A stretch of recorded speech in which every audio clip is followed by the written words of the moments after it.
Good afternoon, students. Good afternoon to one and all. I hope I'm audible to all of you guys.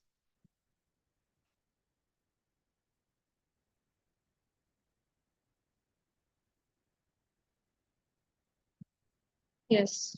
So good afternoon, Ashwin. Good afternoon, Sakshi, and good afternoon. Ishita. So yesterday we have completed the D block elements part of this lesson, right? So today we are moving into the F block. So the learning objectives for F block are the lanthanoids and actinoids. So we are going to study about these two topics in F block elements. Okay. So coming to the lanthanoids. So what is the occurrence? So where does this lanthanoids lie in the periodic table? And what is the position of lanthanoids in the periodic table means? So we have the periodic table, right? So we have four blocks. The last two rows belongs to F block. Okay. And the first row starts with lanthanum. Okay. And the second row is starting with actinium. So these two rows comprises of the F block. The first row is called as lanthanides and the second row is called as actinides. Got it? So now taking those two rows alone, lanthanides and actinides alone. So as I have already told you, the first row is called as lanthanoids and the second row is called as actinoids. Got it? And talking about this lanthanoids, it is also called as 4F series. It is also called as 4F series. It starts from lanthanum and it ends with lutetium. Okay. So let's study about lanthanoids first and then we will discuss about actinoids. Okay. So here is the lanthanoids. So if you see to the electronic configuration of lanthanoids, so we all know that electrons are filled in the increasing order of their energy levels. So who are those energy levels?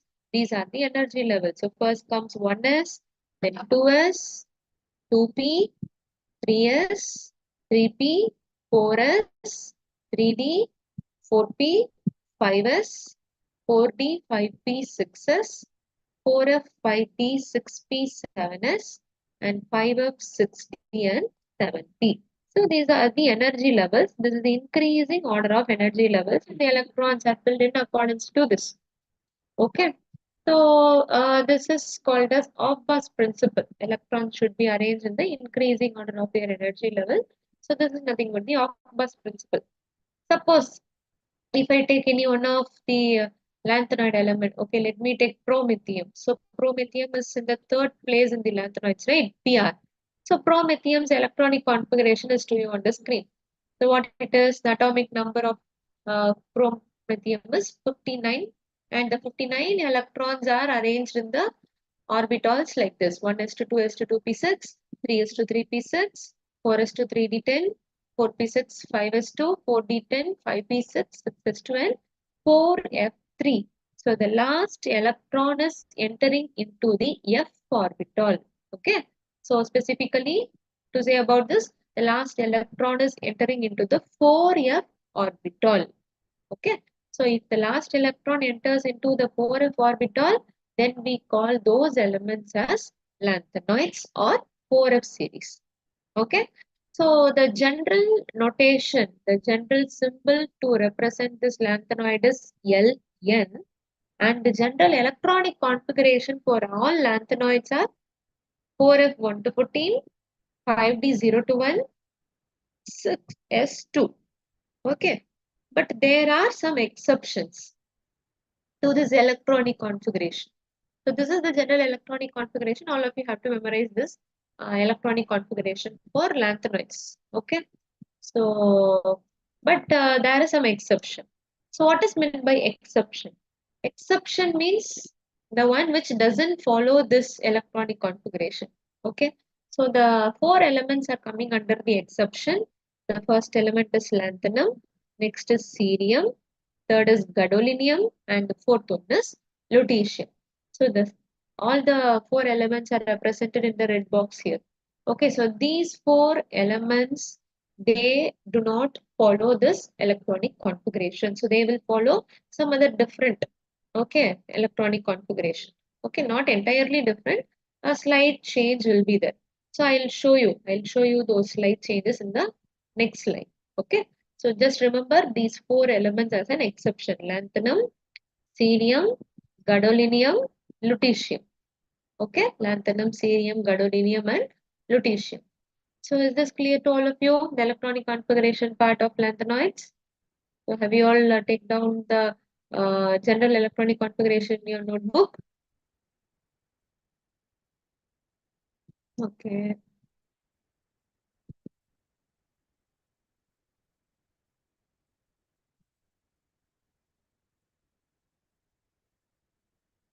Yes, Sakshi. In d orbital, actually there should be 10 electrons, but for F series, but for 4F series and 5F series, the d orbitals will not be fully filled. Okay, so there will be some 1 electron, or 2 electron in some cases, not more than one, I think so.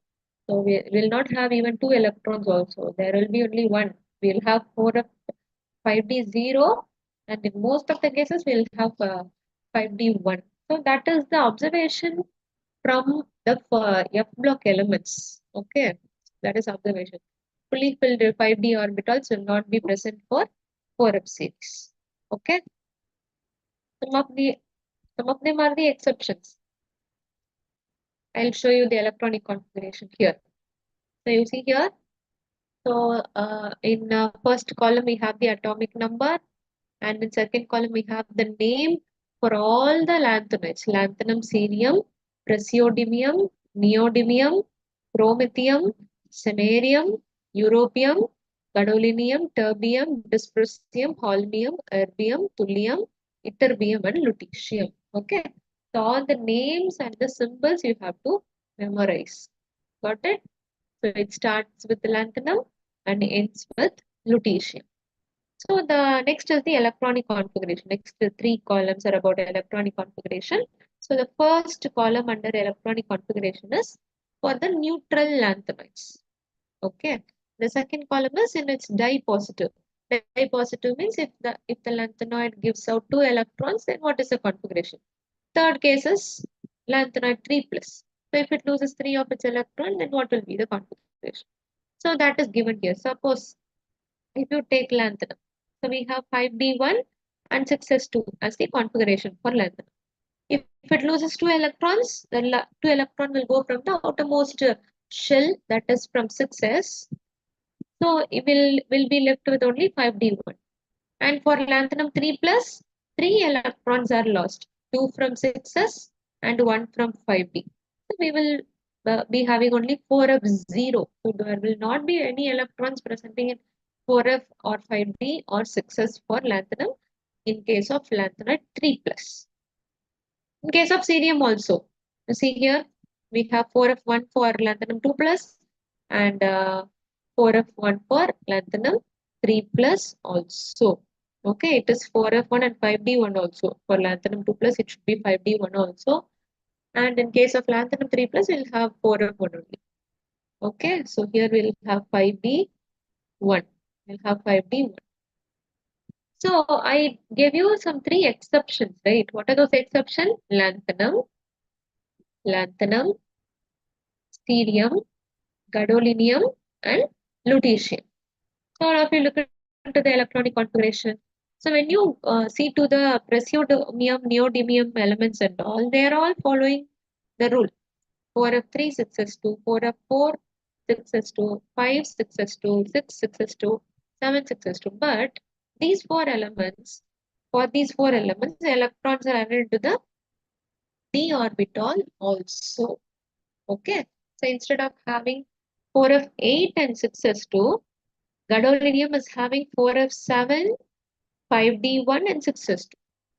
Can you think of why this exception is observed for gadolinium and for lutetium?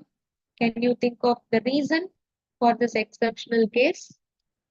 So we have one reason, and We all know that reason before itself. We have already studied about that reason.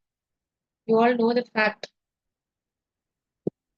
Stability. Very good, Vaishnavi. So why those configurations are more stable?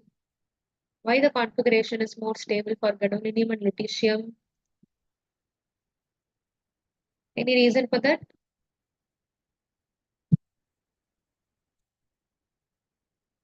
Why they are more stable in this particular configuration?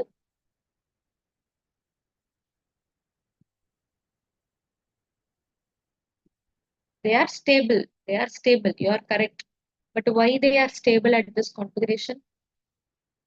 Due to the half-filled electronic configuration of F orbital. So we all have studied, no?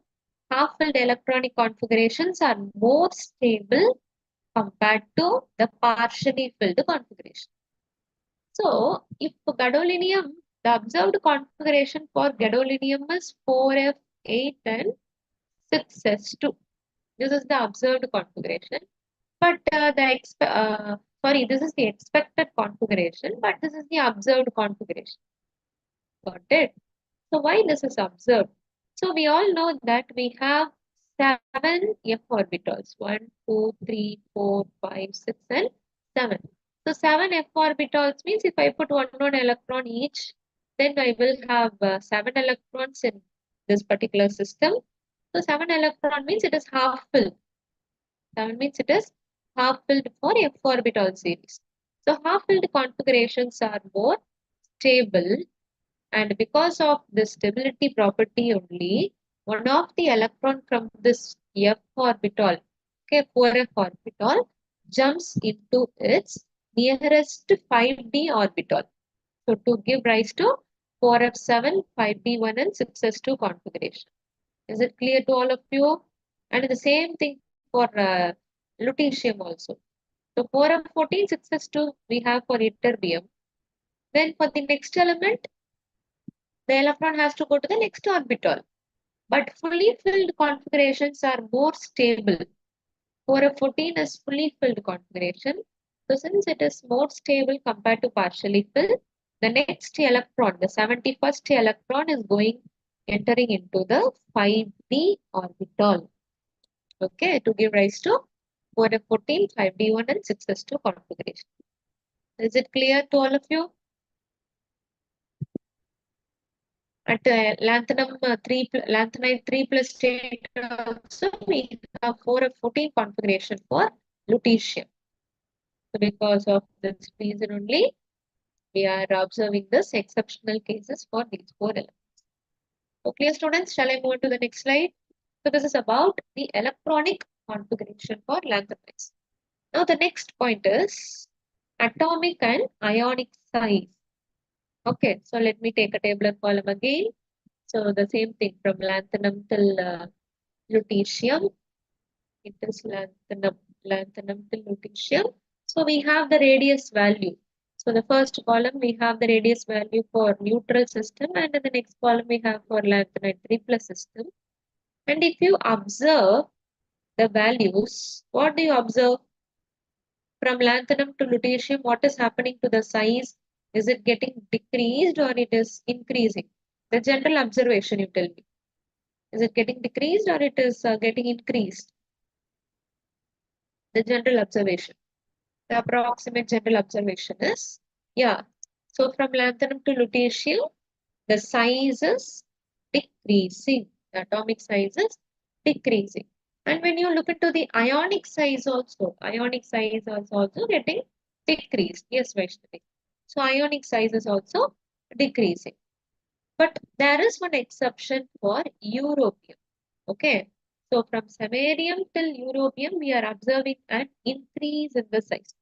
So that is an exception to this atomic and ionic radius. Okay. So exception is not observed for ionic radius. It is observed only for atomic radius. Okay. So from samarium till europium, it should decrease, but it is increasing. And then from europium to gadolinium, it is decreasing, etc., etc. Okay. So it is because of its crystal structure. So because of the crystal structure, it is following this kind of exceptional case, and the graphical representation for these elements, they are shown here for the lanthanum 3 plus, lanthanoids 3 plus ions. The ionic size is represented in terms of graph here was with atomic number versus ionic radii. Okay, clear for all of you?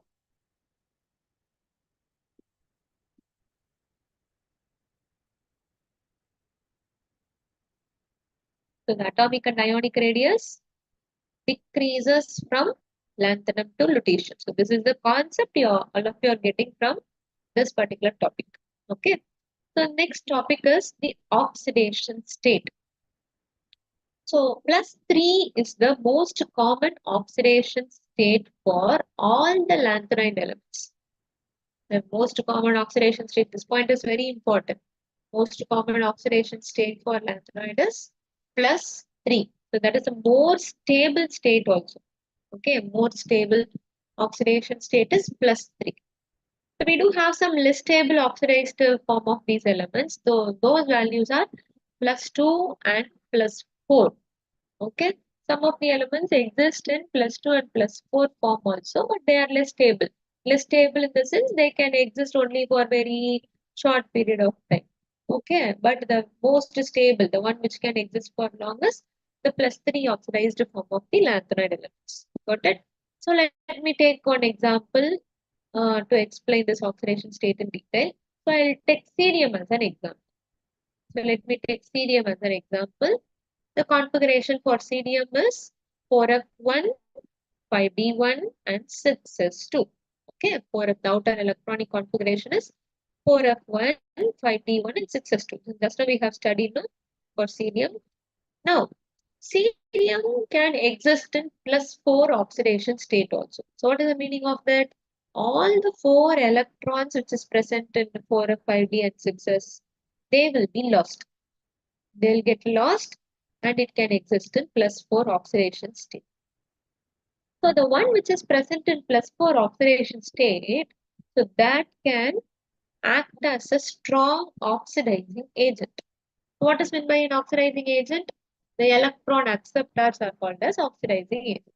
So this cerium 4 plus, what it will do, since it is more stable in +3 than +4, it will gain one electron from other species, okay, to which it is getting reacted, and it will be converted to cerium 3 plus. Cerium 3 plus is more stable, right? So it will be converted to cerium 3 plus. Means it is a strong oxidizing agent. Cerium 4 plus is a strong oxidizing agent or strong oxidant. Okay, both of them are same only. Oxidant and oxidizing agent. Okay. We do have some oxides also in +4 oxidation state. For promethium, neodymium, terbium, and dysprosium. Sorry, we have the oxides. So in all the oxides, the oxidation state of the corresponding lanthanoid element is +4. Okay. So all these 5 elements, they are having +4 oxidations, which are very least stable. Okay. So all of you can able to understand the points and the concepts which I am explaining now. So why cerium 4 plus is acting as a strong oxidizing agent? Because it is stable only at +3, so it is gaining an electron. The one which is gaining the electron is called as the strong oxidizing agent. That is the reason. Okay. What is the most common oxidation state for lanthanoids? Most common oxidation state for lanthanoid is +3. Yeah, very good. That's all. That's all. The other elements which are existing in +4 is promethium, neodymium, terbium, and dysprosium. Okay, the name and the element symbols, all of you try to memorize today itself for F block. Have you all completed for D block? Yesterday I have given some groups, right? So some 6 groups I gave yesterday. Did you guys memorize those 6 groups? Okay, can anyone tell me the copper group members quickly? Copper group members. Which element comes after copper in its group? Quickly, quickly. Without seeing any notebook, without seeing your book. Give me the answer quickly. Copper group members.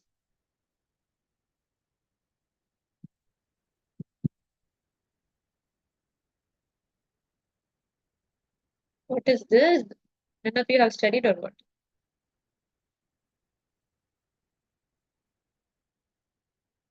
Copper?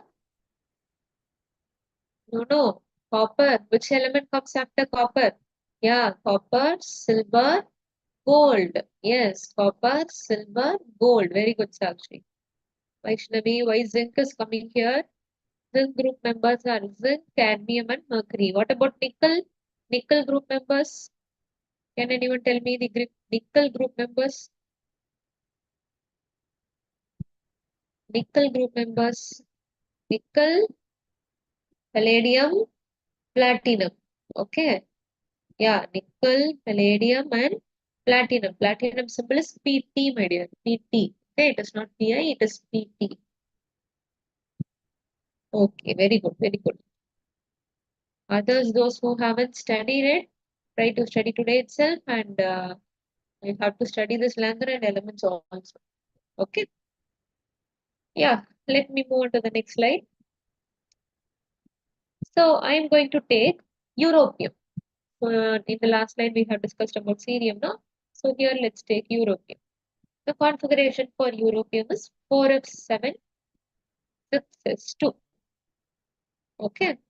Europium will lose its 2 electron, which is present in 6s, and it will exist in its +2 oxidation state. Can anyone tell me why it is existing in +2 instead of +4? Why europium is not existing in +4? Why only +2 is possible? Any idea for anyone?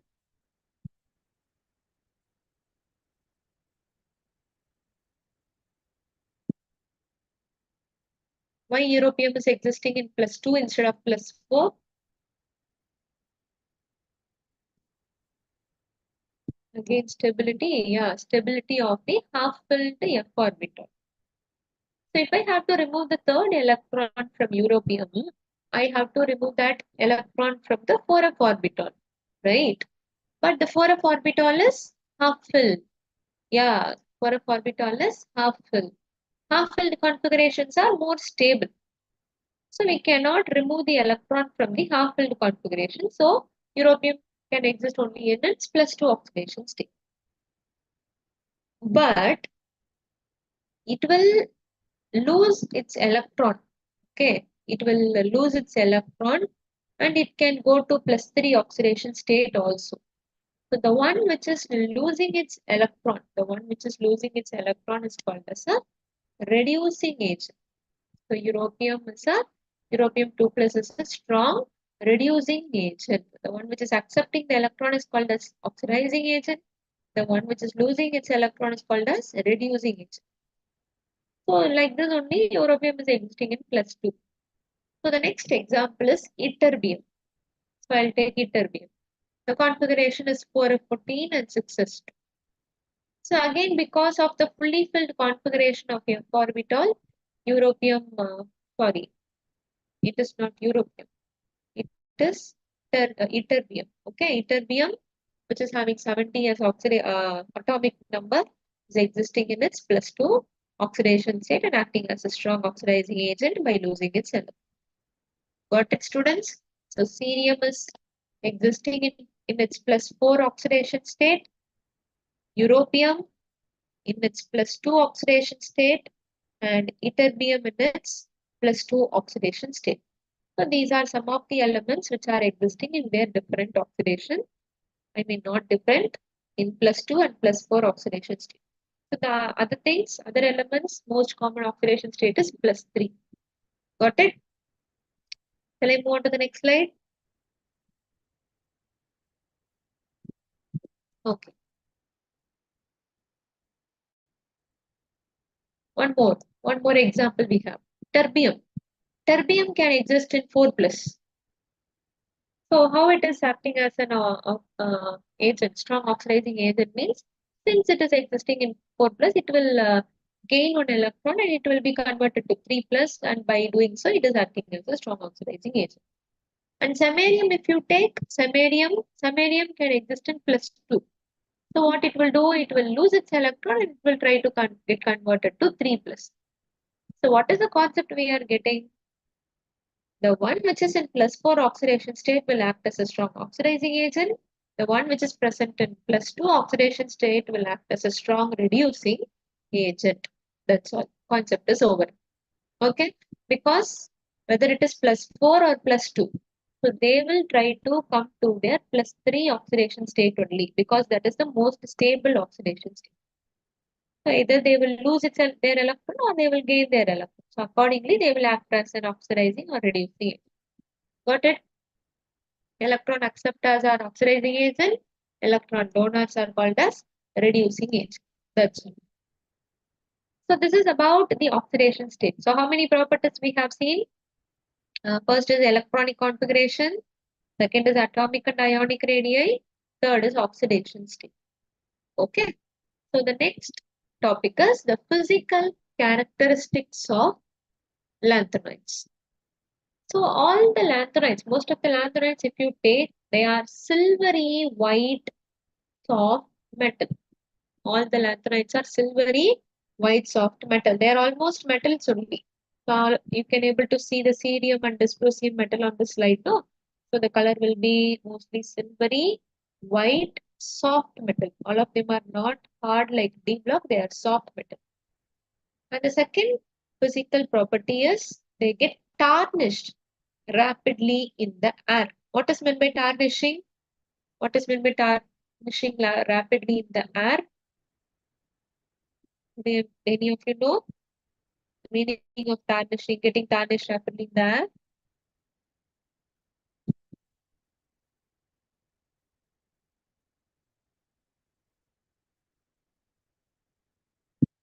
Tarnished rapidly in the air means they get oxidized.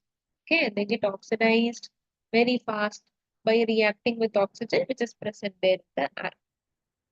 And the third point is the hardness increases with atomic number. So I told you most of the F block elements are the soft metals, especially lanthanides.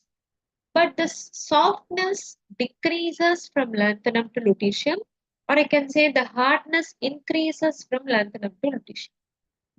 So now when you compare lanthanum and lutetium, which is more hard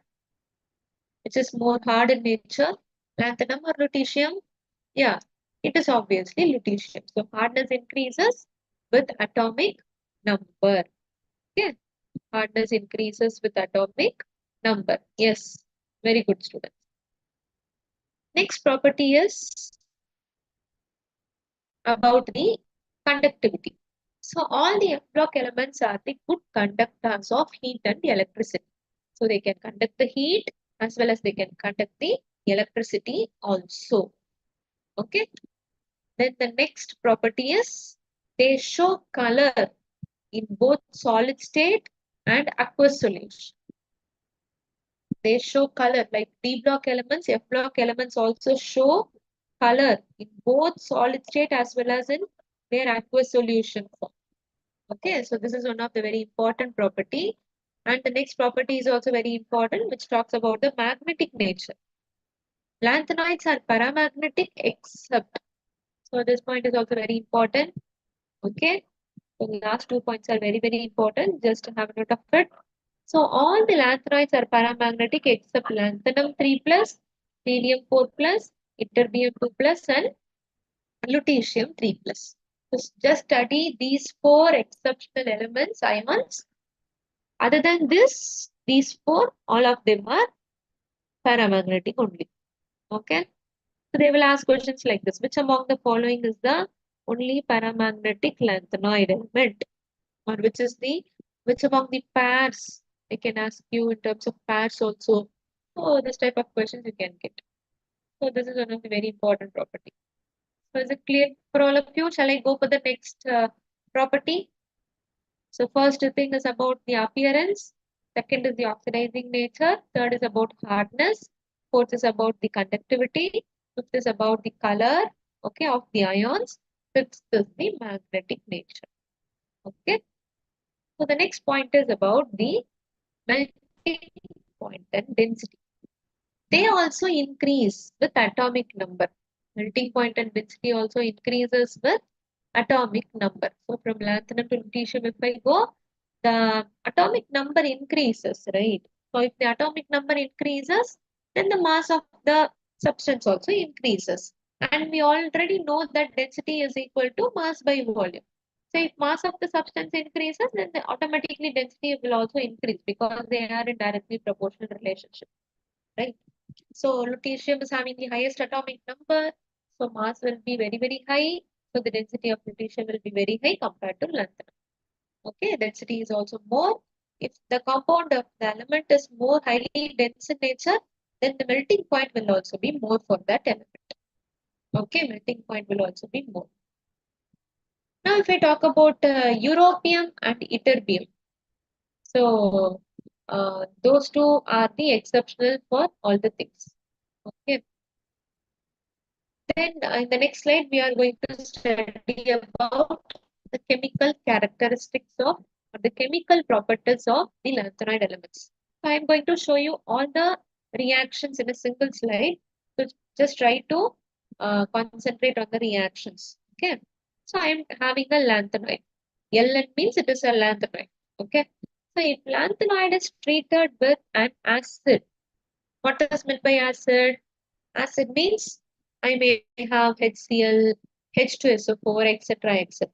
So if a lanthanide element is treated with HCl, it will give out hydrogen gas. Okay, it will give out the hydrogen gas. And if it reacts with halogen, who are halogens? Chlorine, bromine, iodine, they are the halogens, right? So if a lanthanoid is reacting with halogen, it forms lanthanum trihalide. Yeah, 17th group elements are called as halogens. So they form lanthanoid with +3 oxidation state and we are getting halides, lanthanum halide. Okay. And if it reacts with water, if lanthanoids react with water, we are getting hydroxides. We are getting hydroxides and the oxidation state, if you see, it is +3. For each OH, it is -1. So it will be +3.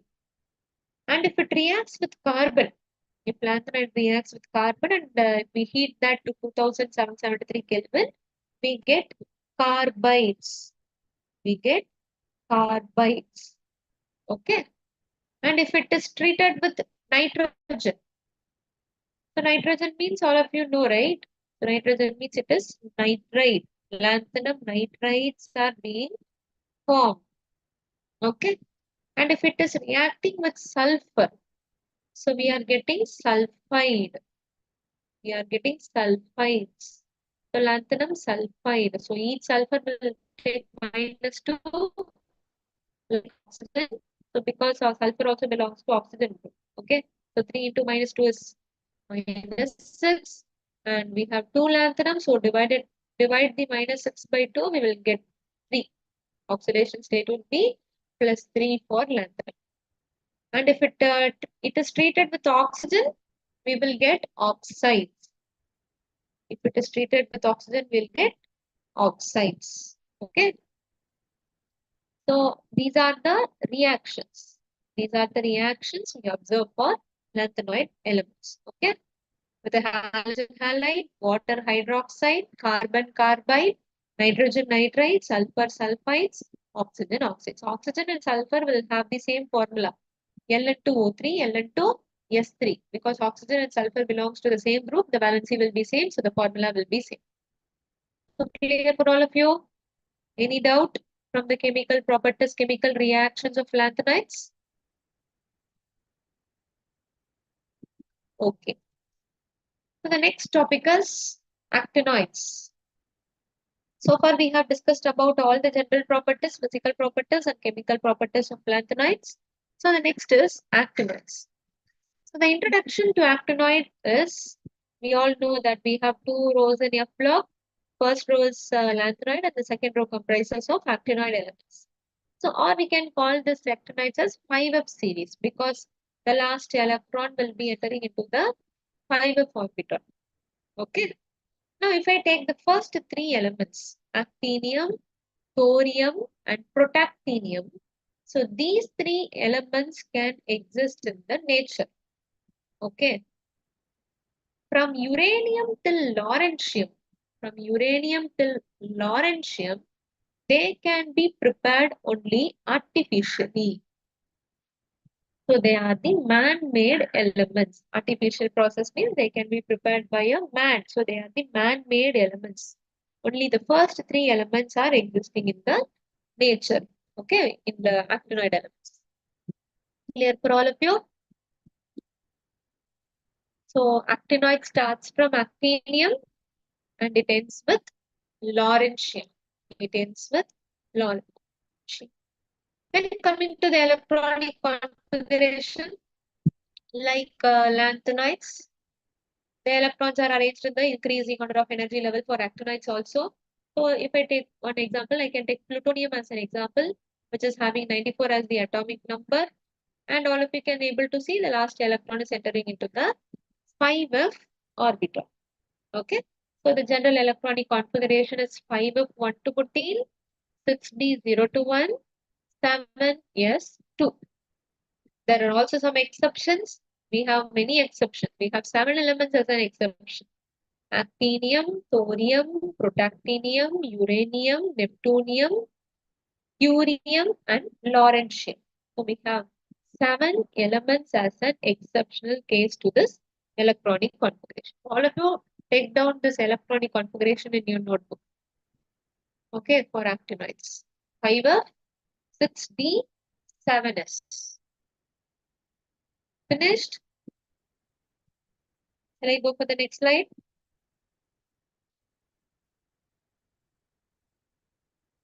Okay. So these are the elements, electronic configuration. All of you can able to see the exceptional cases, right? Actinium, thorium, protactinium, uranium, then neptunium, curium, and lawrence. So these are some of the exceptions. Okay. Then talking about the atomic and ionic size. So the atomic and ionic size, all of you know, across the period, it decreases. Across the period, it decreases. So if I compare actinium and lawrencium, actinium will have the largest size, right? So it will increase from right to left, or I can say it decreases from left to right. So in both the cases, actinium is going to have the highest value, largest size value. Okay. So this is the element. The last electron is entering into the 5f orbital. Okay. The inter-electronic repulsions will be there. So the size will be very, very high for that. Okay. And talking about the size things in terms of the values, you can observe here for M3 plus and 4 plus ions, you can see the radius value. So it decreasing from left to right, from actinium to lawrencium, it is decreasing, both ionic and both 3 plus ionic form and 4 plus ionic form. In both the cases, the size is decreased. Okay.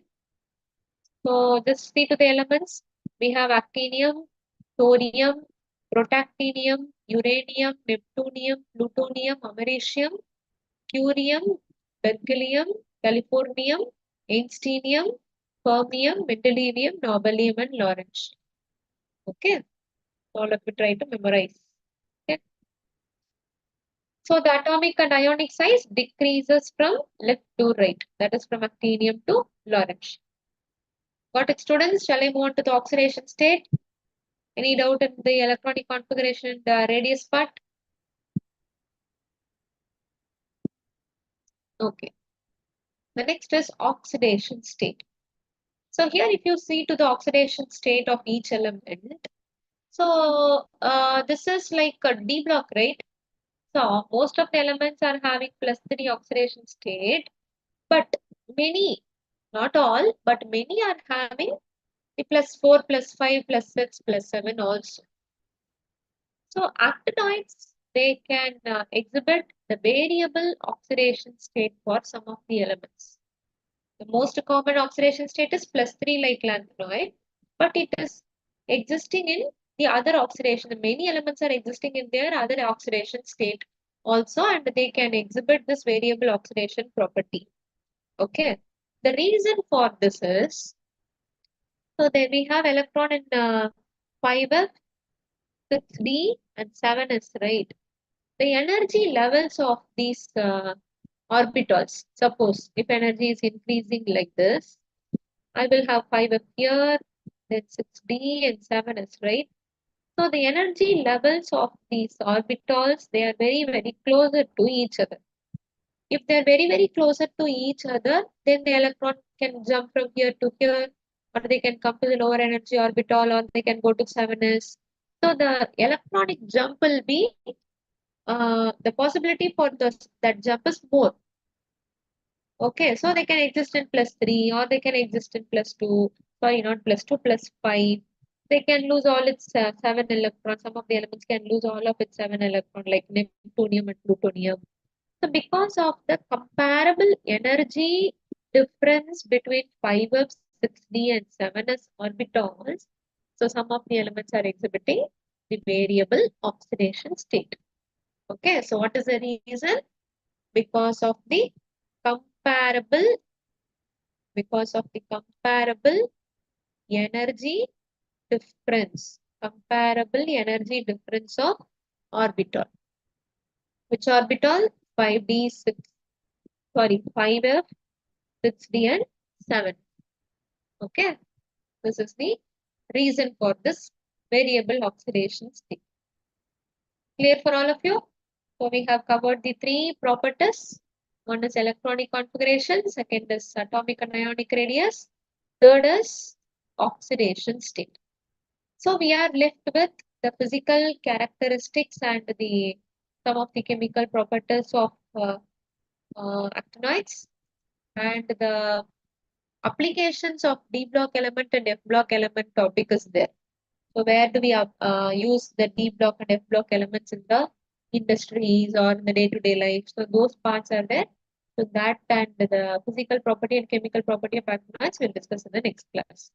Okay. So this is enough for today.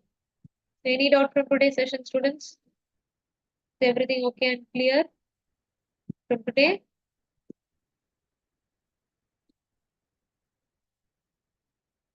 Okay. So try to study, revise the things which we have discussed today. See you all tomorrow. Thank you so much for attending the today's lecture.